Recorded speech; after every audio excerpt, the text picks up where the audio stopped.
해질 무렵 검은 옷을 걸친 한 남자가 무너진 예루살렘 성벽 기슭을 배회하고 있었습니다. 다소 초라해 보이는 행색의 그 남자는 지쳐 보이는 모습으로 잠깐 쉴 곳을 찾아서 여기저기를 두리번거렸습니다. 이윽고 메마른 풀숲 사이에 있는 돌무더기에 걸터 앉았습니다. 그리고 그 남자는 고개를 이리저리 옮기면서 한참이나 주변을 살펴보더니 갑자기 상념에 젖은 그런 어두운 눈으로 저물어가는 해를 응시했습니다. 가뜩이나 을씨년스러운 그런 분위기가 가득한 그곳은 마치 뭐라도 짓다가 만 그런 장소인 것처럼 다듬어진 석재들이 널브러져 있었고, 또 제법 큰 건물을 올려도 될 만큼 바닥은 평탄 작업이 완성되어 있었습니다. 그렇지만 그 바닥의 돌들 틈 사이사이로 비쩍 메말라 솟아오른 야생 밀들이 마치 잔디처럼 덮고 있었고, 그리고 무너져 내리는 성벽 옆에는 나무만큼 키가 크게 자란 풀들이 아무렇게나 불쑥불쑥 솟아 있었습니다. 남자가 앉은 자리 주변에는 누군가가 모닥불을 피운 것처럼 검게 그을린 돌들과 타담한 숯가루들이 흩어져 있었습니다. 그리고 허리 높이만큼 쌓인 돌무더기 옆으로는 사람들이 가져다 버린 쓰레기며 당나귀가 또 노새가 퍼질러 놓은 똥이며, 그리고 자질구레한 잡동사니들이 섞여서 어지럽게 널려져 있었습니다. 그런 광경들을 다 살피면서 한동안 말없이 앉아있던 그 남자는 시간이 꽤 흘렀는데도 불구하고 움직일 줄을 몰랐습니다.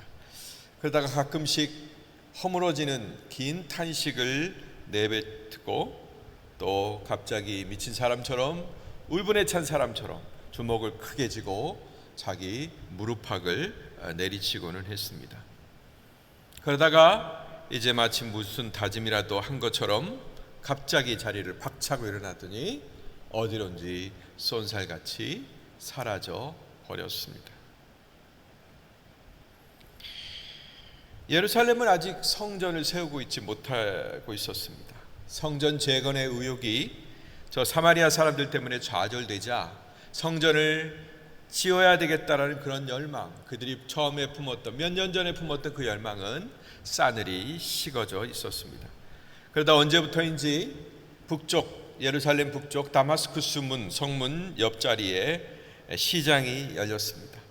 사람들은 자기들이 농사한 여러 가지 곡식이나 채소들을 또 가지고 팔고 있었고, 또 어떤 사람은 자기 집에서 기른 양이나 염소를 가지고 나와서 파는 그런 모습이 보였습니다. 사려는 사람들, 그리고 팔려고 하는 사람들이 그 자리에 많이 얽히면서 마치 굉장히 활기찬 시장처럼 활기가 돌고 있었습니다.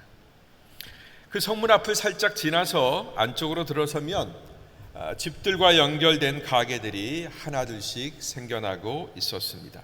사람들은 여기저기 무너진 건물 더미에서 쓸만한 건축 재료들을 다시 모아다가 그럴듯하게 자기네 집을 짓기 시작했습니다. 그 중에는 볼만한 2층짜리 가옥도 있었고, 또 앞쪽으로는 상점, 길 쪽으로는 상점이 있고 안쪽으로는 살림집이 있는 그렇게 다기능 가옥들도 늘어서 있었습니다. 시골에서 올라온 사람들이야 그냥 아무데 길거리에다가 좌판을 벌려놓고 채소 사시오, 과일 사시오, 양 사시오 이렇게 외치면 그만이었지만, 다마스쿠스 성문 시장 안쪽에 자리 잡은 사람들은 길목 좋은 곳에다가 멋들어진 고급 상점도 차리기 시작했습니다. 거기에는 시리아로부터 온 진귀한 옷감들, 그리고 아라비아 상인들이 가져온 여러 가지 향신료들, 그리고 여리고에서 갓 올라온 대추 야자며 정말로 단맛이 많이 나는 그런 과일들, 그리고 바로 이웃 옆 동네 요단강 건너서 모압 땅에서 가지고 온 질 좋은 카페트와 양모들, 그리고 저 아래쪽 이집트에서 올라온 청동기와 구리 그릇들과 그런 장식들, 그리고 두로 상인들이 가지고 온 화려한 유리 장신구들, 그리고 마지막으로는 시돈 사람들이 가져온 단단한 백향목 목재와 또 그것으로 만들어진 가구들까지 그 성문 시장에는 빼곡하게 그런 물건들이 진열되어 있었습니다. 이 도시가 예전에 망했다라는 사실을 누구도 기억할 수 없을 만큼 예루살렘은 서서히 활기를 찾아가고 있었던 것이죠. 주머니가 넉넉해진 사람들은 저마다 자기 집을 짓고 그렇게 멋을 부리면서 그렇게 살기 시작했습니다. 하루가 다르게 새 가옥들이 들어서기 시작했고, 여자들의 옷은 점점 밝아졌고, 동네 어귀에 깔깔거리며 뛰어다니는 아이들이 점점 많아졌던 것입니다. 마치 오랜 잠에서 깨어난 것처럼 예루살렘은 그렇게 도시의 생기를 되찾아가고 있었습니다. 그런데 다 좋아요.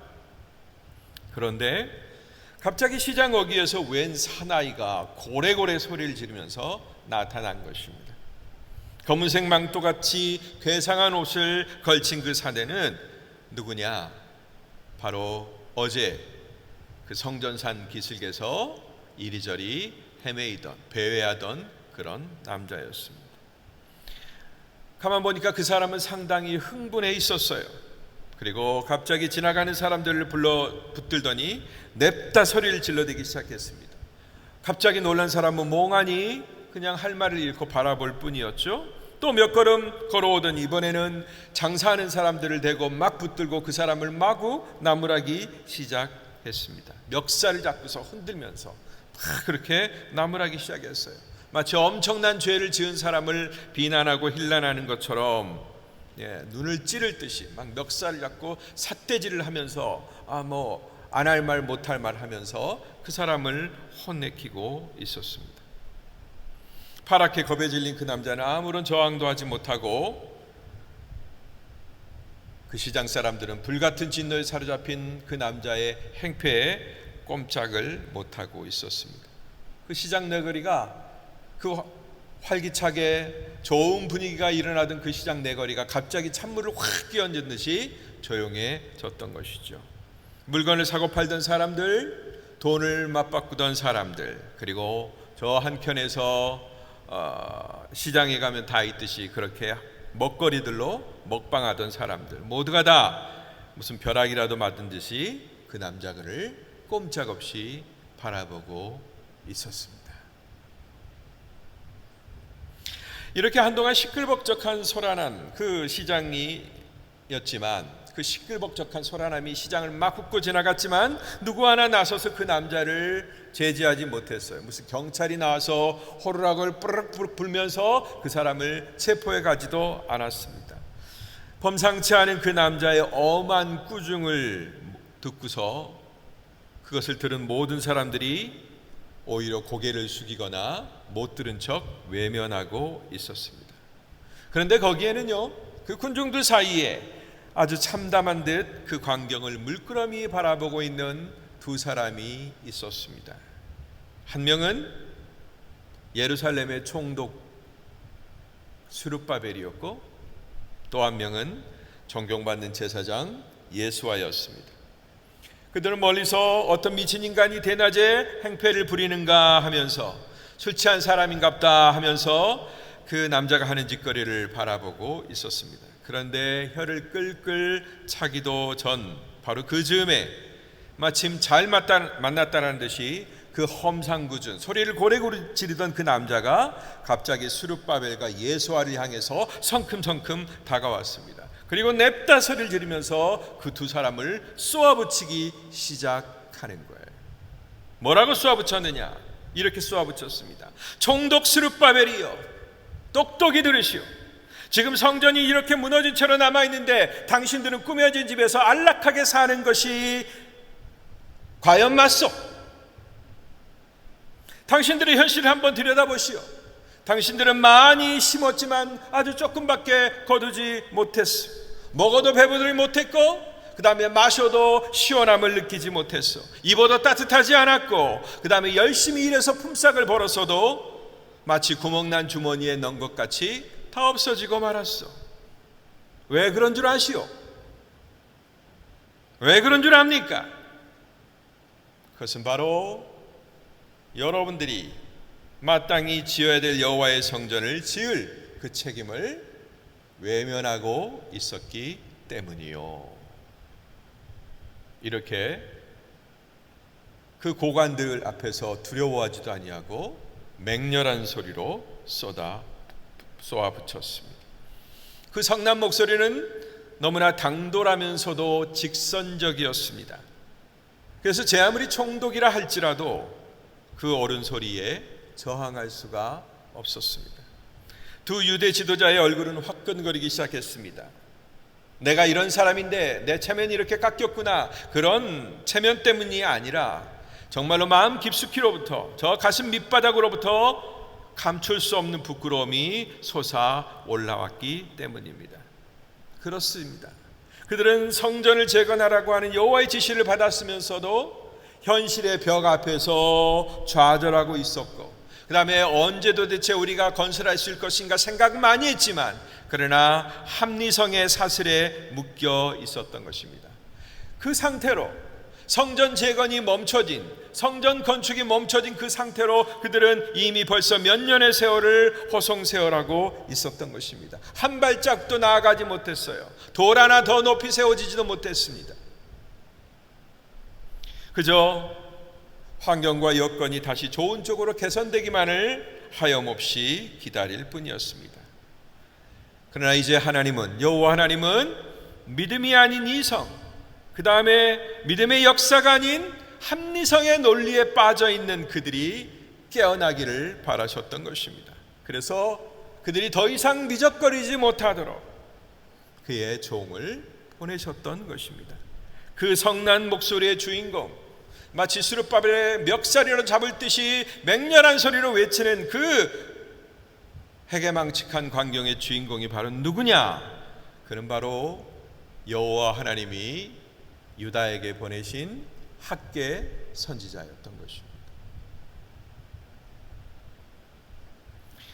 마침내 학개는 불신의 늪에 빠져있던, 우유부단한 상태에 빠져있던 스룹바벨과 예수아를 제대로 설득했습니다. 그래서 그 두 사람을 주의 백성들이 있어야 될, 특별히 리더, 지도자들이 있어야 될 원래의 자리, 그 믿음의 자리로 속히 회복시켰던 것입니다. 당장에 스룹바벨과 예수아는 성전 재건의 일을 다시 시작했습니다. 이것이 그 증거지요. 여태까지 우유부단하게, 지지부연하게, 늦게, 일이 늦춰지게 계속 그 일을 방치하고 있었던 스룹바벨과 예수아 아닙니까? 그런데 이들은 당장에 그 추상 같은 선지자의 목소리를 듣고서 성전 재건하는 일을 시작했다라는 것입니다. 무슨 대단한 의식을 다시 치르거나 요란한 행사를 계획하지도 않았습니다. 사람들은 뭔가 분위기가 꺼지고 하면 다시 그 분위기를 살리기 위해서 무슨 행사를 계획하고 가시적이고 이런 일들을 보여주기를 원합니다. 그런데 이들은 그런 일도 하지 않았어요. 여러분 아시죠? 우리가 말씀을 에스라를 보면서 그들이 성전을 짓기 전에 제단을 먼저 쌓고 예배를 회복하고 성전 지대를 놓고 했을 때 백성들이 찬양하고 기뻐하고 노래했던 것을 우리는 알게 됩니다. 그 땅에 온 지 7달이 되었을 때 그들은 한 곳에 모여서 하나님을 예배하고 성전 기공식을 올렸던 것입니다. 그런데 이제는 그런 것도 하지 않아요. 마치 학생이 잠시 미뤄두었던 숙제를 하는 것처럼 마땅히 했어야 될 일을 어제도 해야 됐고 그제도 해야 됐던 그 일, 그렇지만 안 하고 있었던 그 일을 다시 시작한 것입니다. 그랬을 때 어떤 일이 또 일어났을까요? 아니나 다를까 역시 예상했던 일이 반복되었습니다. 그들이 의욕을 품고 시작했던 성전 재건의 일을 저 사마리아 사람들이 와서 회방하고 거짓말을 퍼뜨려서 저 페르시아 황제에게 상소문을 올려서 그들의 사역을 멎게 한 일이 있었습니다. 동일한 일들이 반복되는 것입니다. 그 대적들이 와서 또 적대 행위를 시작했습니다. 성전 재건의 역사를 해방했던 자들이 또다시 그들을 제지하며 덤벼들었던 것입니다. 너무나 고질적이고 지겨운 적대 행위가 아닐 수 없습니다. 그래서 제가 이전 설교 가운데 이런 말씀을 드린 적이 있죠. 이런 반대에 부딪히는 것은 성도에게는 하나의 공식과 같다고.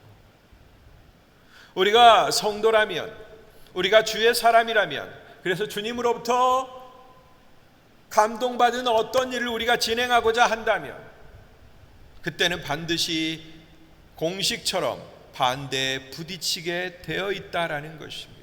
왜요? 안티크라이스트 세력들이 우리가 일으키는 주의 일을 기뻐할 수가 없기 때문에 그렇습니다. 하나님의 나라의 일이 이 땅에 확장되는 것을 참아두고 볼 수 없기 때문에 그렇습니다. 우리가 아프간의 뉴스를 보았죠. 아프간의 믿음의 형제들이 일어나고 자매들이 일어나고 교회들이 일어나고 내 믿음의 새로운 역사들이 일어나기 시작했습니다. 미군이 주둔하고 있는 동안. 그런데 그 미군이 떠나가고 탈레반이 다시 점령하게 되니까 어떻게 되죠? 순식간에 그 땅에 위기가 찾아오는 것을 우리는 보게 됩니다. 네, 가만둘 수 없는 거죠. 아프가니스탄 사람들이 복음으로 새롭게 되고 구원받고 주 예수의 사람이 되는 것을 악한 사단의 세력은 결코 두고 볼 수가 없는 것입니다.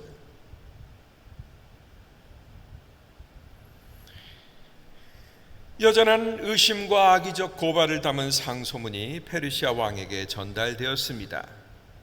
과거에도 똑같은 일을 경험했기 때문에 스룹바벨과 예수아도 그 일을 예상하고 있었을 것입니다. 그러나 이제는 달라졌습니다. 무엇이 달라졌느냐? 대처하는 방법이 달라졌습니다. 원수들은 똑같은 방법으로 상소문을 올리고 악의적 거짓말로 페르시아 왕의 귀를 닫고 눈을 막으려고 했지만, 그러나 이제 그 일을 두 번째 만나는 스룹바벨과 예수아의 마음이 달라졌다라는 것입니다.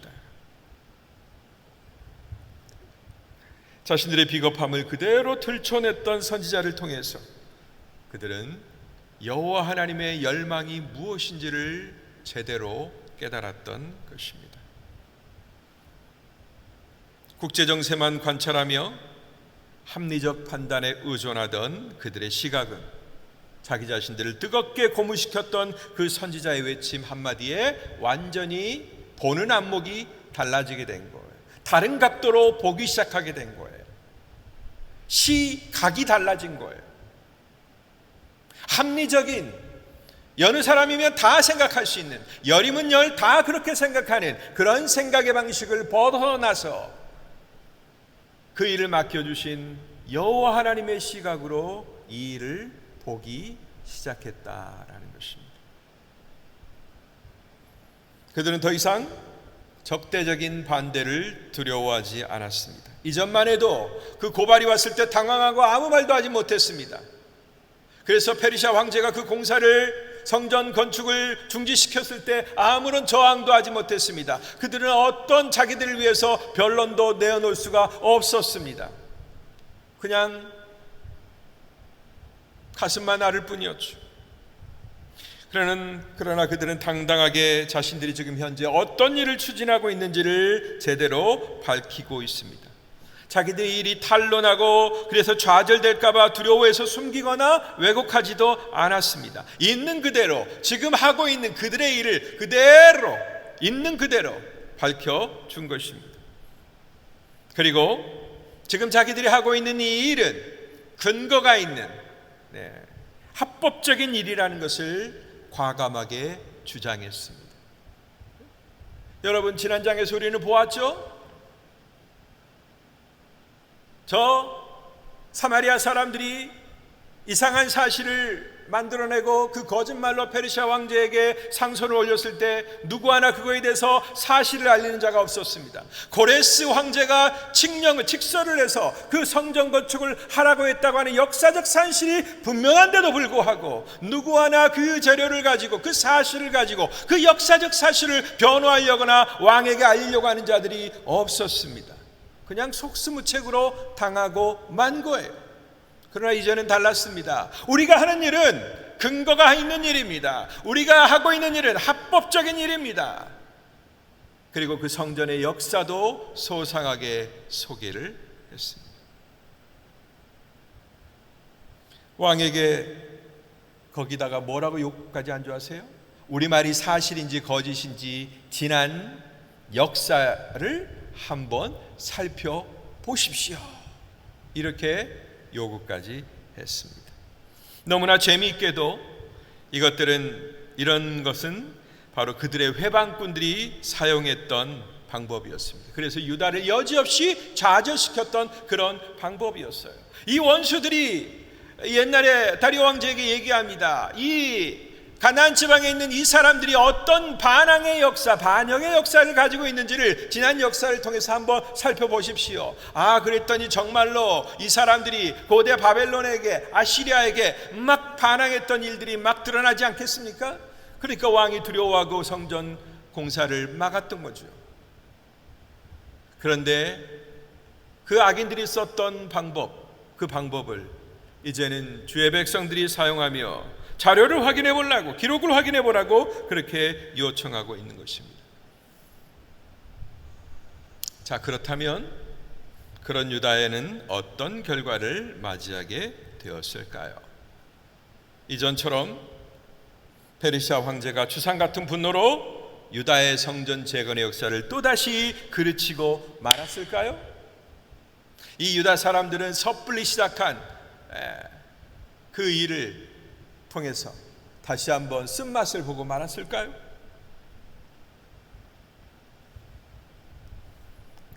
아마도 우리는 다음 주에 유다 백성이 맞이한 역전의 드라마를 보게 될 것입니다.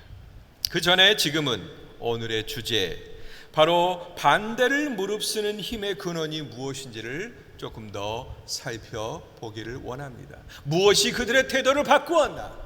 예전에는 단 한마디도 저항하지 못하고 자기 자신을 위해서 변호 한마디 못하더니 이제는 적극적으로 변호하고 방어할 수 있게 된 그 원인이 도대체 무엇인가? 반대가 똑같이 있고 예전과 똑같은 분위기가 그들을 휩싸고 있지만 그럼에도 불구하고 이제는 뒤로 물러서지 아니하고 앞으로 전진할 수 있었던 그 반대들을 무릅쓰고 앞으로 나아가게 만들었던 그 힘의 근원이 무엇인가? 이것을 살펴보자는 것입니다. 여호와 하나님은 유다의 지도자들을 더 고무시키고 용기를 주기를 원하셨어요. 그래서 아까 말씀드린 학개 외에 또 한 명의 위대한 선지자를 보내셨습니다. 그 사람의 이름이 바로 스가랴입니다.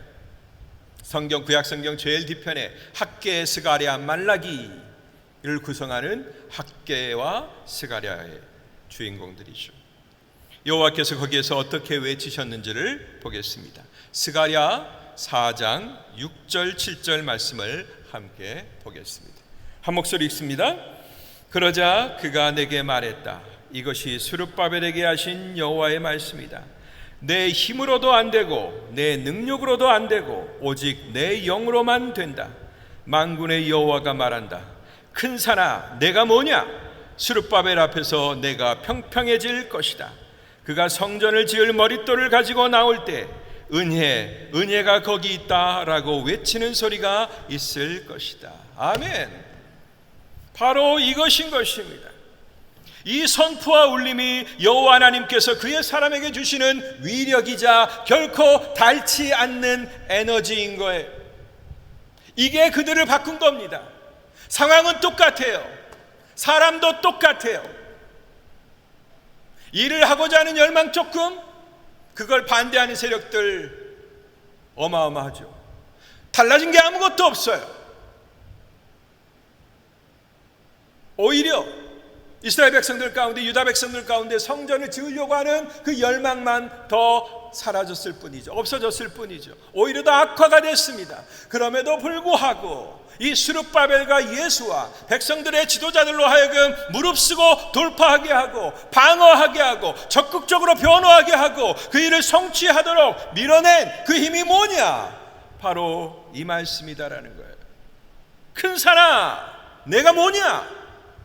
스룹바벨 앞에서 평지가 될지어다. 큰 산이 뭐예요? 우리 앞에 떡 버티고 있는 방해 세력 아닙니까? 도저히 넘을 수 없을 것 같은 큰 산. 그러나 니까짓 게 뭐냐? 너는 스룹바벨 앞에서 여호와의 명령을 받은, 여호와의 기대를 한 몸에 가지고 있는 그 스룹바벨 앞에서 평지가 되어라. 평평해져라. 내 힘으로도 능력으로도 안 되고 오직 내 영으로만 된다.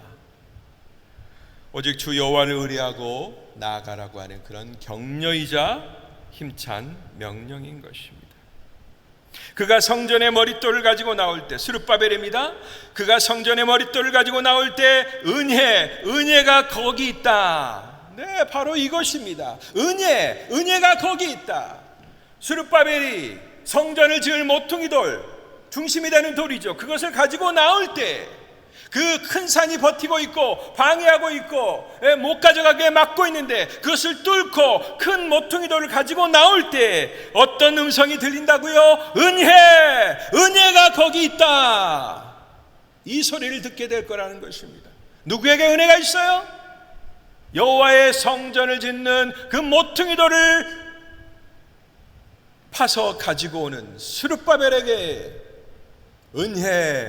은혜가 거기 있다.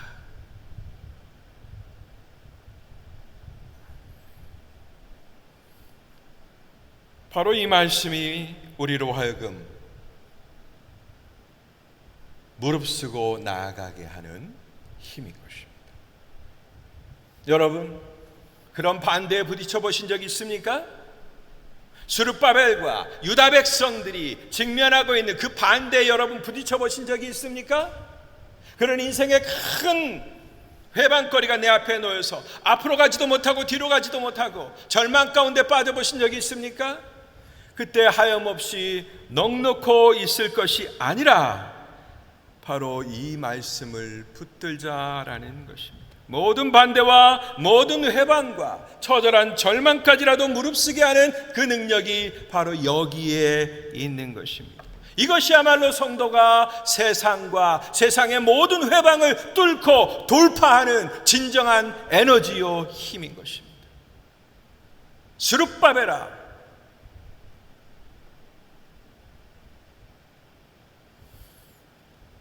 주의 거룩한 일을 도모하고자 하는 열망이 여러분 가운데 있습니까? 그렇다면 이 말씀을 믿으십시오. 내 힘으로도 능력으로도 안 되고 오직 내 영으로만 된다. 할렐루야. 여러분이 정말로 주님을 향해서 열망을 품고 있고 주의 거룩한 일을 도모하는 마음이 막 마음속에 뜨겁게 타오르고 있다면 그때 이 말씀을 믿어야 하고 이 말씀을 찾아야 한다라는 것입니다. 네 힘으로도 안 되고 네 능력으로 안 되고 오직 내 영으로만 되느니라. 아멘. 네, 이전의 스룹바벨과 지금의 스룹바벨이 달랐던 단 하나의 원인이 바로 이거라는 거예요. 그들의 의욕을 가지고 그들의 지혜를 가지고 그들의 계산을 가지고 하지 않았습니다. 뭘로 했어요? 자기 힘과 자기 능력을 내려놓고 여호와 하나님이 주시는 여호와의 영을 의지하여 그 일을 진행했다라는 것입니다. 또 주께서 나를 부르시고 나만의 고유의 사명을 주셨는데 늘 그 일이 좌절된다고 여기고 계십니까? 그렇다면 이 말씀을 믿고 선포하십시오. 큰 산아, 내가 뭐냐? 내가 평평해질 것이다. 여러분의 인생 가운데 떡 버티고 있고 어느 누구도 무너뜨릴 수 없을 것 같고 평생 꿈쩍도 하지 않을 것 같은 그 어마어마한 장애를 놓고 여러분들이 외쳐야 될 말씀이 뭐예요? 큰 산아, 너 도대체 뭐냐? 평평해질 것이다. 아멘. 예.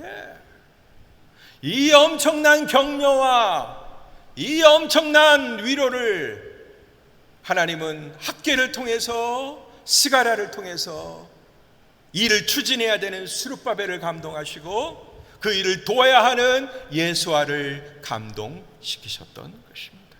또한 이 사명의 길을 걸어감에 있어서 가고는 싶은데 너무나 빨리 지치고 넘어지십니까? 그렇다면 여러분, 이 말씀을 붙들어야 됩니다. 은혜가 거기 있다. 아멘. 주의 은혜가 내게 있다.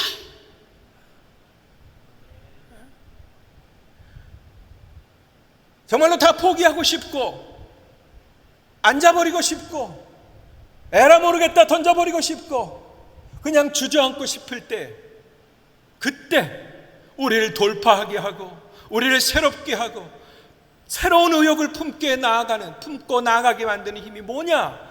바로 이 말씀이라는 거예요. 은혜. 나의 은혜가 너에게 있다. 내 은혜가 너에게 있다. 그 목소리를 우리가 들어야 된다는 것입니다. 이렇게 주의 아름다운 교회로 지어져 가는 여러분들의 심령 위에 이 거룩한 말씀, 이 능력의 말씀이 임하기를 바라고 여러분의 평생을 지배하게 되기를 주의 이름으로 축복합니다. 기도하겠습니다.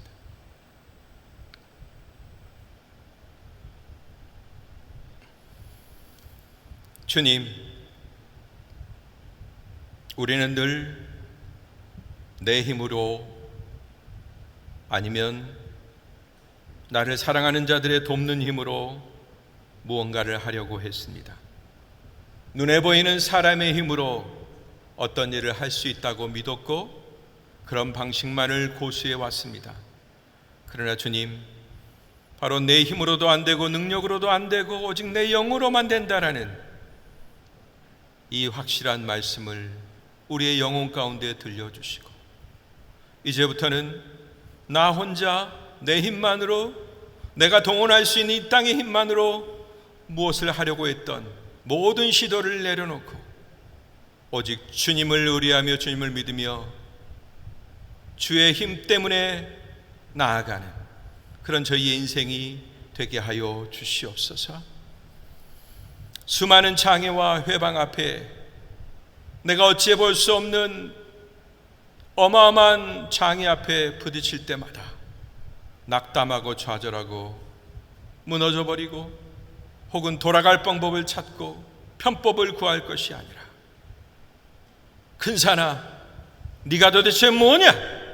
내 앞에서 평평해질 것이다 외치고 하나님의 말씀을 선포하며 우리 앞에 있는 모든 장애를 돌파해 나아가는 저희가 되게 하여 주옵소서.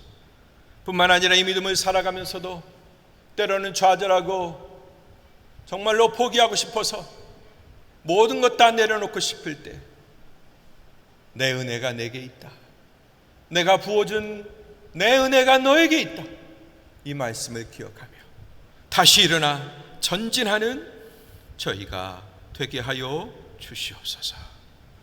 우리 구주 예수 그리스도 이름 받들어 기도드리옵나이다. 아멘.